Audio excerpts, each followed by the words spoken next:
ପିଲାମାନେ ତୁମ ସମସ୍ତଙ୍କୁ ଓଡ଼ିଶା ଶିକ୍ଷା ସଂଯୋଗର ଅନଲାଇନ୍ କ୍ଲାସ୍କୁ ସ୍ୱାଗତ। ଆମ୍ଭେମାନେ ତୁମ ଷଷ୍ଠ ଶ୍ରେଣୀର ବନବାଣୀ ପ୍ରବନ୍ଧଟିକୁ ପଢ଼ୁଥିଲେ। ପୂର୍ବ ଶ୍ରେଣୀରେ ଆମ୍ଭେମାନେ ଅଭ୍ୟାସ କାର୍ଯ୍ୟ 1 ନମ୍ବରରୁ 3 ନମ୍ବର ପର୍ଯ୍ୟନ୍ତ ସାରିଥିଲେ। ତେବେ ଆଜି ଚାଲ ପରବର୍ତ୍ତୀ ପ୍ରଶ୍ନଗୁଡ଼ିକର ଆଲୋଚନା କରିନେବା। ତେବେ ପିଲାମାନେ ସମସ୍ତେ ତୁମ ସାହିତ୍ୟ ବହିର 29 ପୃଷ୍ଠାଟିକୁ ଖୋଲ ଏବଂ 4 ନମ୍ବରଟିକୁ ଦେଖ। ଦେଇଛି ପ୍ରତ୍ୟେକ ଧାଡ଼ିରେ 3ଟି ଏକ ଜାତୀୟ ଶବ୍ଦ ସହିତ ଗୋଟିଏ ଭିନ୍ନ ଜାତୀୟ ଶବ୍ଦ ମିଶି ରହିଛି। ଭିନ୍ନ ଜାତୀୟ ଶବ୍ଦଟିକୁ ଚିହ୍ନଟ କରି ଲେଖ। ଅର୍ଥାତ୍ ଏଠାରେ 4ଟି ଏକା ଶବ୍ଦ ସବୁ ଦେଇଛି। ଅର୍ଥାତ୍ ଗୋଟିଏ ଶବ୍ଦ ଯାହାର ବିଭିନ୍ନ ଅର୍ଥ ଅଛି ତାକୁ ଏକା ରୂପରେ ଲେଖା ହେଇଛି। ତୁମେ ମାନେ ଏଠାରେ ଭିନ୍ନ ଶବ୍ଦଟିକୁ ବାଛିବ ବା ଅଲଗା ଶବ୍ଦଟିକୁ ବାଛିବ। ପ୍ରଥମେ କ'ଣ ଦେଇଛି? ଯୋଗୀ, ମୁନି, ଋଷି, ରୋଗୀ। ଯୋଗୀ, ମୁନି, ଋଷି ଏହା ସମାର୍ଥବୋଧକ ଶବ୍ଦ। ଏ ସବୁ ଶବ୍ଦର ଅର୍ଥ ଗୋଟିଏ, ତେଣୁ ଏଠି ଅଲଗା କିଏ? ରୋଗୀ। ଖ ପ୍ରୌଢ଼, ନାଗରିକ, ବାଳକ, ଯୁବକ। ପ୍ରୌଢ଼, ବାଳକ ଏବଂ ଯୁବକ ଏହା ଗୋଟିଏ ଗୋଟିଏ ଅବସ୍ଥା, ମନୁଷ୍ୟର ଗୋଟିଏ ଗୋଟିଏ ଅବସ୍ଥାକୁ ବୁଝଉଛି। ମାତ୍ର ନାଗରିକ ଏଠାରେ ଅଲଗା, ତେଣୁ ନାଗରିକ ହେଉଛି ଏଠାରେ ଭିନ୍ନ ଶବ୍ଦ। ଗ ବନ, ଉପବନ, ଅରଣ୍ୟ, ପର୍ବତ। ବନ, ଉପବନ, ଅରଣ୍ୟ ଏହା ଅରଣ୍ୟର ପ୍ରତିଶବ୍ଦ ବା ବନ ବା ଜଙ୍ଗଲର ପ୍ରତିଶବ୍ଦ, ତେଣୁ ପର୍ବତ ଏଠାରେ ଅଲଗା। କାବ୍ୟ, କିମ୍ବଦନ୍ତୀ, ନାଟକ, ପୁରାଣ। କାବ୍ୟ, ନାଟକ, ପୁରାଣ ଏଇଗୁଡ଼ିକ ସାହିତ୍ୟ ଲେଖା ହୋଇଥାଏ ବା ରଚନା କରାଯାଇଥାଏ। କିନ୍ତୁ କିମ୍ବଦନ୍ତୀ ଯାହା ଆଗରୁ ଅଛି ଲୋକ କଥା, ତେଣୁ କିମ୍ବଦନ୍ତୀ ଏଠାରେ ଲେଖା ନଥାଏ। ଯାହା ଆଗରୁ ଲେଖା ତାହାକୁ କିମ୍ବଦନ୍ତୀ କୁହାଯାଏ, ତେଣୁ ଏହା ଏଠାରେ ଅଲଗା ହୋଇପାରେ।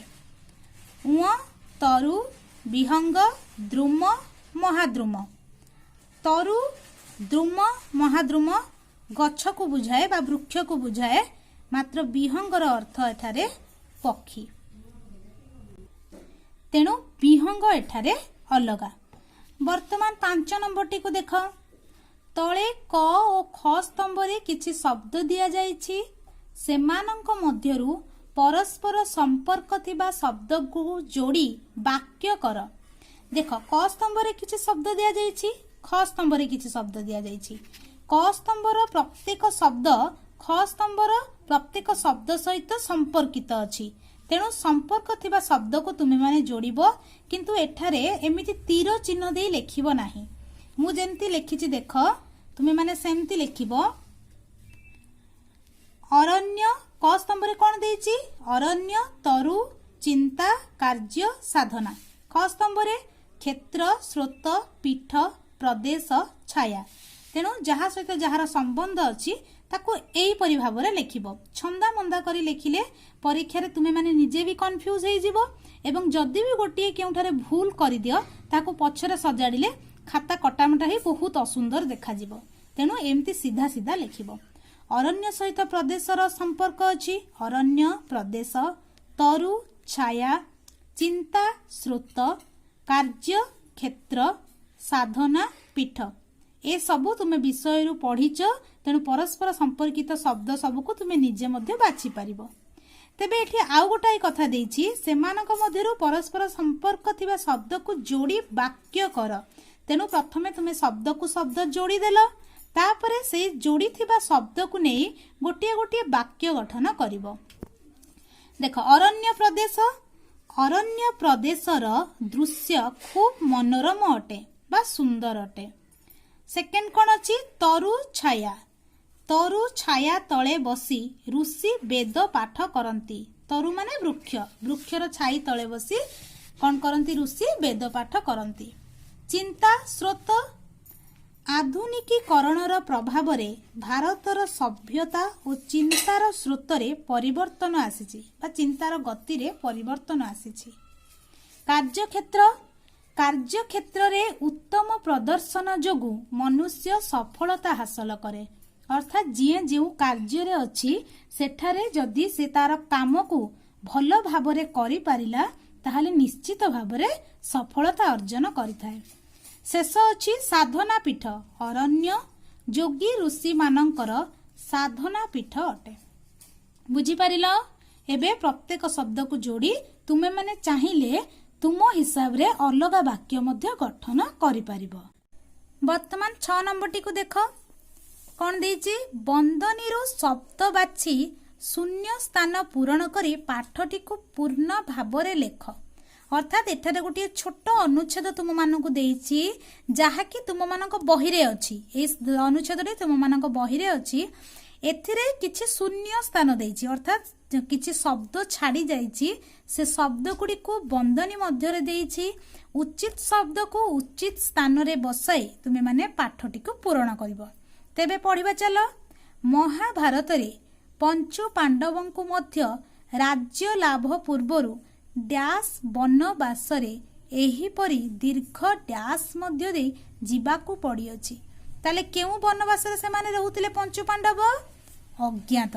ଅର୍ଥାତ୍ ସେମାନଙ୍କୁ କେହି ଯେପରି ଚିହ୍ନି ନ ପାରିବେ ତେଣୁ ସେମାନେ ଅଜ୍ଞାତ ବନବାସରେ ଯାଉଥିଲେ ବା ଅଜ୍ଞାତ ବନବାସରେ ରହୁଥିଲେ।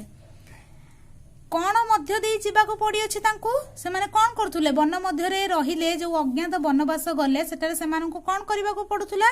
ଦୀର୍ଘ ସାଧନା ମଧ୍ୟ ଦେଇ ଯିବାକୁ ପଡୁଥିଲା। ସାଧନା ମଧ୍ୟ ଦେଇ ଯିବାକୁ ପଡ଼ିଅଛି। କେଜାଣି ଅରଣ୍ୟର ତରୁଲତା ଶ୍ରେଣୀ ଭାରତୀୟ ଡ୍ୟାସ୍ କାନରେ, କାହା କାନରେ? ଅଜ୍ଞାତ ଗଲା, ସାଧନା ଗଲା, ରହିଲା ନୀରବ ଏବଂ ଭାବୁକ। ତେଣୁ ଭାରତୀୟ କେଉଁମାନଙ୍କ କାନରେ ଅରଣ୍ୟର ତରୁଲତା ଶ୍ରେଣୀ କିଛି କହୁଥିଲେ? ଭାରତୀୟ ଭାବୁକ କାନରେ। ଭାରତୀୟ ଭାବୁକ କାନରେ କି ଡ୍ୟାସ୍ ଶୁଣାଉଥିଲେ ବା କି ଡ୍ୟାସ୍ ବାଣୀ କହୁଥିଲେ। ଅଜ୍ଞାତ ସରିଯାଇଛି, ଭାବୁକ ସରିଯାଇଛି, ସାଧନା ମଧ୍ୟ ସରିଯାଇଛି। ତେବେ ଆମର ରହିଗଲା କିଏ? ନୀରବ।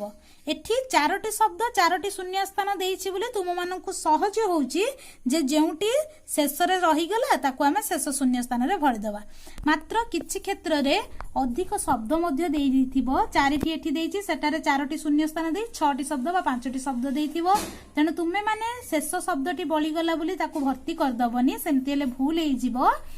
ପ୍ରତ୍ୟେକ ଶବ୍ଦକୁ ପୂର୍ଣ୍ଣ କରିବା ପରେ, ଶୂନ୍ୟ ସ୍ଥାନରେ ଭରିବା ପରେ ତୁମେ ମାନେ ତାହାର ପ୍ରକୃତ ଅର୍ଥ ବୁଝିବା ପରେ ଯାଇ କଣ କରିବ ନା ପାଠଟିକୁ ଶେଷ କରିବ। ନହେଲେ ଏମିତି ଶବ୍ଦ ଭରିଦେବ, ଛାଡ଼ି ଦେଇକି ପଳେଇ ଆସିବ, ଅର୍ଥ ତା ଦେହରେ ନଥିବ, ମାତ୍ର ଶବ୍ଦ ଭୁଲ ରହିଗଲେ ପାଠଟି ଅସମ୍ପୂର୍ଣ୍ଣ ରହିଯିବ।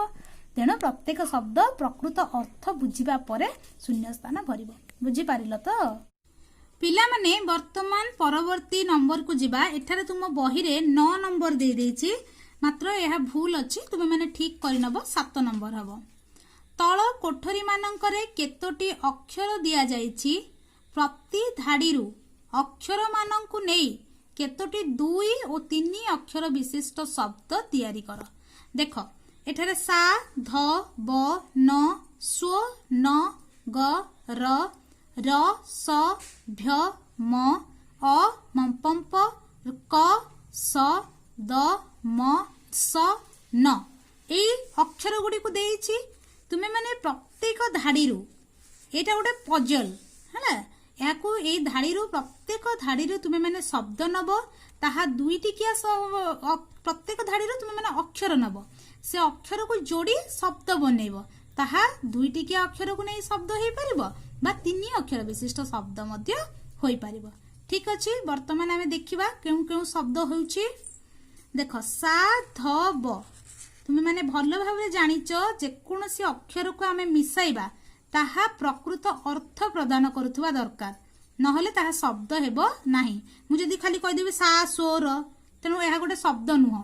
ଠିକ ଅଛି, ତୁମେ ମାନେ କହିବ 3ଟା ଅକ୍ଷର ତ ଯୋଡ଼ିବାର ଅଛି, ପ୍ରତ୍ୟେକ ଧାଡ଼ିରେ ତ ଯୋଡ଼ିବାର ଅଛି, ନାହିଁ। ଯୋଡ଼ିବା ପରେ ତାହା ପ୍ରକୃତରେ କିଛି ପ୍ରକୃତ ଅର୍ଥ ପ୍ରଦାନ କରୁଛି କି ନାହିଁ ଦେଖିବା। ତେଣୁ ସାଧବ ଗୋଟିଏ ହେଲା, ଏଠାରେ ଆଉ ଗୋଟିଏ ହବ ବନ। ଠିକ ଅଛି, ଧନ, ବଗ, ଏଠାରେ ନଗର, ସଭ୍ୟ, ସ୍ୱର। ଆଉ କଣ ହେଇପାରିବ? नरम हाँ नरम ये दुईटी क्या हो पार नर रस हो पार र हाँ ठीक अच्छे नाई रस एठारे दूर रे अच्छी हाँ ये अच्छी रस रस मध्य हो पार ठीक अच्छे तेणु यही शब्द गुड़ी को नहीं यही अक्षर गुड़ी को नहीं तुम्हें शब्द बनइब देख मुझे भल भाव लिखिदे देख साधव नगर वन सभ्य रस स्वर धन बग नर नरम ठीक अच्छे तुम्हें मैंने जदि अन्य किसी शब्द मध्य खोजी पाइब ताने निश्चित भाव में तुम्हें ताको ऐड करि परिबो बा लिखि परिबो। परवर्ती क्वेश्चन को आसीबा प्रति वाक्य रे किछि अंश क स्तंभ रे और किछि अंश ख स्तंभ रे दिया जाइछि दुई स्तंभ रे परस्पर संपर्क थिबा वाक्यांश को एकाठी मिलाई लेख वाक्यांश माने कोन पिला वाक्यर गोटिए अंश अर्थात यह संपूर्ण गोटे वाक्य नुहे कि यह मध्य संपूर्ण गोटे वाक्य नुहे जदि आमे क स्तंभर गोटे अंश एवं ख स्तंभर गोटे अंश को मिसाई दबा ताहाले से दुईटी अंश मिसी गोटे वाक्य हेबे यह वाक्यर गोटे अंश एगुड़िक मध्य वाक्यर गोटे गोटे अंश तेबे जेमती कहली जमा तीर चिन्ह दे जोड़बनी एपट सेपट करी जहार जहा उत्तर ताको सीधा सीधा लिखिबो देख मु केमती लिखिछि प्रकृति सेमानंक निकटरे निर्जीव एवं जड़ नुहे मने पड़ुछि ना विषय पढ़िला बेले आमे एही धाड़ी गुडिक पढ़िथिले वन बाणी ही भारतर बाणी शत शत शिष्यंक वेदध्वनि रे वन प्रदेश मुखरित हेउ नाही अरण्य ही सेमानंकर साधना पीठ थिला वनस्पतिर महात्म्य प्राण रे अनुभव करुथिले बुझी पारिलो तेबे पिला माने आजिर शेष प्रश्न तळे दिया जाइतिबा शब्द गुडिक मध्यरु निर्भुल शब्द गुडिको बाछि लेख अर्थात एठारे तीनोटी शब्द दिया जाइछि मात्र तीनोटी शब्द को विभिन्न उपाय रे लेखा जाइछि केउंटी मात्रार परिवर्तन करा जाइछि केउंटी फळार परिवर्तन करा जाय ताहाको लेखा जाइछि मात्र आमको एठारे शुद्ध शब्दटी को बाछियाको पड़िबो अर्थात निर्भुल जोथरे कोनोसी बनान भूल नथिबो तेबे प्रथम क जातीय शब्दटी होछि जातीय प्रथमे वर्गेजरे आकार तरे हर्षईकार य एठारे तरे दीर्घईकार एठारे जर परिवर्तन होइछि वर्गेज स्थान रे अंत्यस्थ ज होइछि एहा भूल केबे अंत्यस्थ ज हुएनी जातीय एवं जातीयर तरे हर्षईकार नुहे तेनु एहा मध्य भूल तेनु सठिक टी होछि वर्गेज रे आकार तरे दीर्घईकार य जातीय परवर्ती विशेष परवर्ती शब्दटी होछि विशेष विशेष तालबेश मुधनेश मुधनेश तालबेश दंतेश एवं मुधनेश लिखाई देख पिला माने एपर्यंत मध्य किछि पिला तुम भितर थिबो जे कि सरे टिके कंफ्यूज होउतबो मु आज तार से कंफ्यूजन तुम मानकर दूर करूछि तालबेश मुधनेश दंतेश ठीक अछि आउ थरे मो संगरे तुम माने कहिबो तालबेश मुधनेश दंतेश तालबेश मुधनेश दंतेश ठीक अछि तेनु सरे कंफ्यूज बिल्कुल हबनी विशेष रे कोन ना तालबेश एवं मुधनेशर प्रयोग होइताए तेनु एई शब्दटी होछि ठीक केबे मुधनेश एवं तापरे तालबेश नुहे दंतेश तो बिल्कुल भी नाही तेनु जेउडी दंतेश थिबो ताको सीधा ही मनरु आग पोछि देबो एटा शुद्ध शब्द नुहे बोली तेनु तालबेश एवं मुधनेश दुईटा स्वर प्रयोग होइथाय विशेष शब्द रे तेनु प्रथमे तालबेश तापरे मुधनेश आसीबो ग वाल्मीकि वाल्मीकि हर्षईकार देछि म फळा देछि क अछि दीर्घई हर्षई म फळा ए तीनोटी मात्रा फळार कोन हेछि एक्सचेंज हेछि बा अदल बदल होइछि तेनु वाल्मीकि केबे ल रे हर्षईकार हुए नाही तेनु एटा भूल वाल्मीकि ल रे दीर्घईकार मो फळा क रे हर्षईकार एटा ही ठीक ठीक अछि हर्षईकार दुईटा अंक हुएनी एटा भूल तेनु ब रे आकार ल रे दीर्घईकार मो फळा क रे हर्षईकार वाल्मीकि होछि शुद्ध शब्द शेष निर्जीव न रे दीर्घई ज रे हर्षई रे ब न रे हर्षई ज रे हर्षई न रे हर्षई ज रे दीर्घई तेणु ठीक केउटी बहिरु मध्य तमे खोजिकी देखिबो आग प्रथमे प्रश्न उत्तर गुडी को निजे करने को चेष्टा करिवो न करि पारले तमे कौन करिवो ना वीडियो सहायता नेबो प्रथमे किंतु आगे निजे बहिरु खोजी की लेखिबो तापरे वीडियो सहित मिलेइबो देख केतेटा ठीक करि पारुछो तुमे माने तेणु एटा होची न रे हर्षई ज रे दीर्घई रेप ब निर्जीवर एटा होची शुद्ध शब्द ठीक अछि पिला माने आज पई एतिकी आज बनवाणी विषयटी संपूर्ण भाव में शेष है अभ्यास प्रश्न उत्तर सहित यह परे मध्य जहाको जहा न बुझी पारुछ तमे माने सरल अर्थ हो बा तुमर ए व्याकरण हो परे मते पचारि परिबो।